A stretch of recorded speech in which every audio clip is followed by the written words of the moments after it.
चना, ये चना आप देख रहे हैं, देखिए ये चना और जो है ये मटर और ये सरसों, इसका जमाव मेड़ के ऊपर, बेड के ऊपर हो गया। और इस तरीके से हमारा चना का पौधा और सरसों का पौधा और मटर का पौधा जम गया। जमने के बाद क्या हुआ किसान साथियों, जैसे ही 7-8 फरवरी आई, 7-8 फरवरी के बाद मैनुअली खुरपी से जो है हमने ये गन्ने की बुआई करा दी। ये गन्ने की बुआई करा दी है। आज जो है 9 मार्च है, तो गन्ने का जमाव भी हो गया है।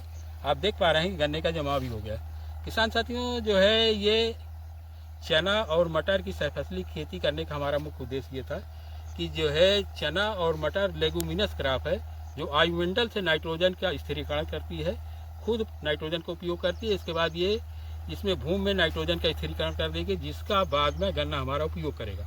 क्योंकि किसान साथियों, ये चना मटर और सरसों जो है अप्रैल के फर्स्ट वीक में लगभग ये कट जाएगा।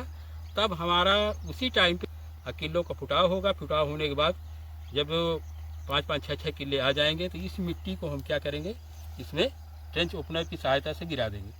ये मिट्टी जो कि उर्वरा शक्ति से परिपूर्ण हो गई है, या इसमें उर्वरा शक्ति आ गई है, नाइट्रोजन काफ़ी मात्रा में हो गया है, भुरभुरापन भी आ गया है। ये उपजाऊ मिट्टी जब हमारे गन्ने के पास आ जाएगी, इस गन्नों के जड़ों के पास, तो हमारे गन्ने का जो जड़ों का विकास भी अच्छा होगा, गन्ने की मोटाई भी अच्छी होगी, लंबाई भी अच्छी होगी और वजन भी होगा। इसके साथ साथ किसान साथियों, ये लगभग 1 एकड़ का हमारा पूरा प्लाट है।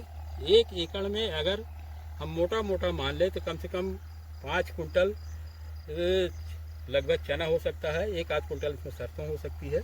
इस तरह कम से कम लगभग अगर 5,000 का रेट जोड़ा जाए सरसों और चना का, तो 30,000 रुपये का हमको अतिरिक्त आमदनी इससे मिल सकती है।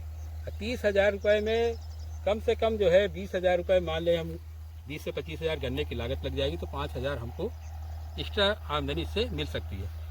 किसान साथियों, जैसे ये गन्ना लगा हुआ है, ये गन्ना जो है मुख्य फसल है और आलू हमारी इंटर क्रॉप है।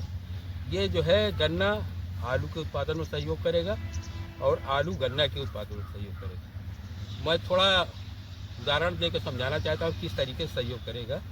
किसान साथियों, ये जो हमारा गन्ना लगा हुआ है 1 फीट गहरी नाली पे लगा हुआ है, और आलू जो है 1 फीट ऊंची बेड पे लगा हुआ है। और आलू की लाइन की दूरी हमारी है वो 4 फीट है लगभग, और गन्ने से गन्ने की लाइन की दूरी जो है वो भी 4 फीट है। ये 2 एकड़ का प्लाट है। अगर इसमें देखा जाए तो गन्ने की पॉपुलेशन उतनी है जितना होना चाहिए, लेकिन आलू की पॉपुलेशन आधी है, क्योंकि जो है आलू मोस्टली 2 फीट की लाइन की दूरी होती है, और इसमें 4 फीट की दूरी हो गई। ये 2 एकड़ आलू जरूर है, लेकिन ये माना जाएगा कि ये इसमें जो है जो आलू की पॉपुलेशन है वो 1 एकड़ के बराबर है। किसान साथी ये कैसे सहयोग करता है, ये अगर हम गन्ना हमारी जो क्या है क्रॉप लंबी अवधि की क्रॉप है, 14-15 महीने की क्रॉप है, और जैसे ही दिसंबर का महीना आता है गन्ने का बढ़वार, विकास और टिलिंग सारी रुक जाती है। जब आलू हमारी जो है 100 से 120 दिन की क्रॉप है, जब इसकी बढ़वार, टिलरिंग और जो है ग्रोथ सारी रुक जाएगी, तो आलू को बढ़ने का मौका मिल जाता है, आलू के फसल तैयार होने का मौका मिल जाता है।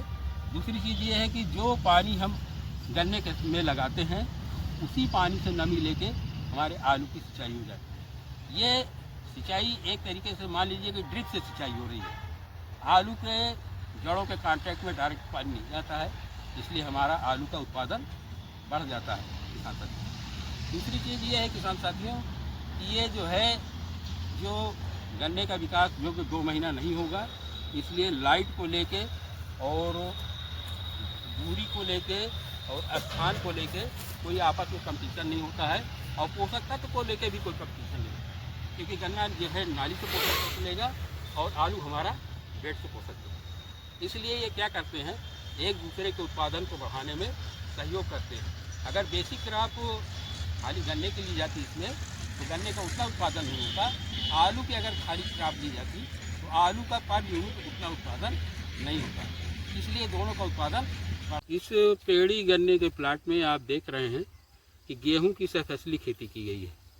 किसान साथियों, सबसे पहले काम ये किया गया, क्यों ये इसकी गन्ने की कटाई जो शरतकालीन पौधा था, ये कब पूरी हो गई और कब चीनी मिल चला गई? 10 जनवरी तक चीनी मिल चला किसान साथियों देखिए भैया जैसे बता रहा है कि 10 जनवरी तक ये जो हमारा गन्ना चीनी मिल में आपूर्ति कर दिया गया। इसके बाद इस जो है जो ये 2 गन्ने की लाइनें हैं किसान साथियों, देख सकते हैं आप, ये 2 गन्ने की लाइन है और ये बीच में नाली है। ये आप देखिए, ये बीच में नाली है। इस नाली से हमने ट्रैक्टर से जुताई की। ट्रैक्टर की जुताई करने के बाद फिर गेहूं की इसमें बुआई की। किसान साथियों क्या हुआ, जब हमने ट्रैक्टर से जुताई की इस साइड की भी मिट्टी कटी। देखिए ये आप देख पा रहे हैं, इस साइड की भी मिट्टी कटी। इस तरफ जो जड़ें थी गन्ने की वो जड़ें टूट गई।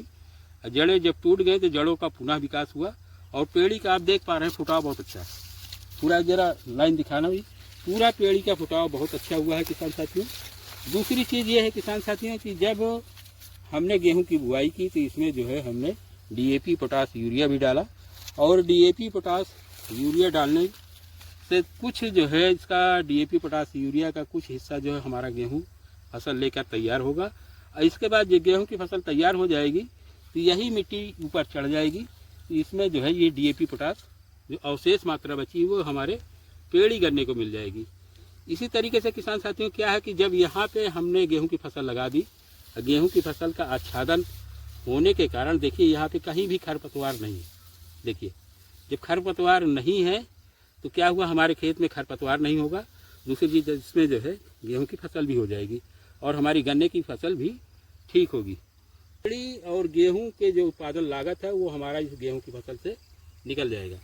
किसान साथियों जो है इस गेहूं की फसल होने के कारण इसमें टाइम टाइम से सिंचाई हो रही है और टाइम टाइम से इसमें जो है दवा या और जो आवश्यक पोषक तत्व वो दिए जा रहे हैं, जिससे इसका लाभ जो हमको गन्ने को मिल रहा है।